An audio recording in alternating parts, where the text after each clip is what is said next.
Hi అండి. ఈవేళ నేను శ్రీశైలం వెళ్ళినప్పుడు మా ఇంటికి దగ్గరగానే ట్రావెల్ అయితే ఉంది. ఇక్కడ మేము ఎక్కిన బస్సు అయితే ఈశాన్య. అప్పటికప్పుడు అంటే మేము మధ్యాహ్నం 4కి అనుకుని బస్సు అయితే బుక్ చేసేసుకుని దర్శనానికి అవి కూడా బుక్ చేసేసుకుని అయితే వెళ్ళిపోయాము. ఒక్క విషయం దేవుడు అనుగ్రహం ఉంటే అలా ఆటోమేటిక్‌గా అయిపోతూ ఉంటాయి. ప్లస్ ఏంటంటే అక్కడ దేవుడి దర్శనం కూడా మాకు చాలా బాగా జరిగిందండి.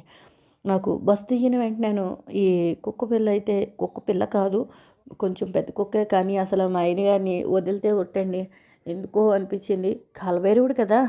మన కాలభైరవుడు అంటే అన్ని అవతారాల్లోనూ ఇదొక అవతారం కదా! కాలభైరవుడు అవతారం.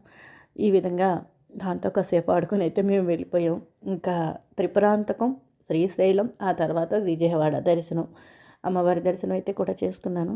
ఈ అమ్మవారి దర్శనం చేసుకునేటప్పుడు కూడాను నాకు ఆ క్యూ లైన్‌లో హారతి ఇచ్చేటప్పుడు కూడా మాకు దేవుడివన్నీ చదువుకునే అవకాశం అయితే ఆ అమ్మవారు మాకు కల్పించింది. లేదంటే లైన్‌లో కూడా తోసేసుకుంటూ వెళ్ళిపోయి తోసేస్తారు. అంత టైం ఇవ్వే ఇవ్వరు. ఒక బ్యాగ్‌లో మనం వెళ్ళేటప్పుడు ఎప్పుడు కూడా ట్రావెల్‌లో పట్టుకెళ్ళాల్సింది ఏంటంటే దేవుడి పుస్తకం అయితే పట్టుకెళ్తామండి. ఆ పట్టుకెళ్ళినప్పుడు ఆ కూర్చునే అంత టైం కూడా ఎందుకు వాళ్ళతో మాట్లాడడం మన కొత్త పరిచయాలు చేసుకోక్కర్లేదు కదా! ఈ విధంగా దేవుడిదైతే చదివేసుకున్నాను. ప్రసాదాలు తెచ్చుకున్నాను. నేను అమ్మవారి ఫోటో అయితే కొనుక్కున్నానండి. నాకు చాలా నచ్చింది అమ్మవారి ఫోటో.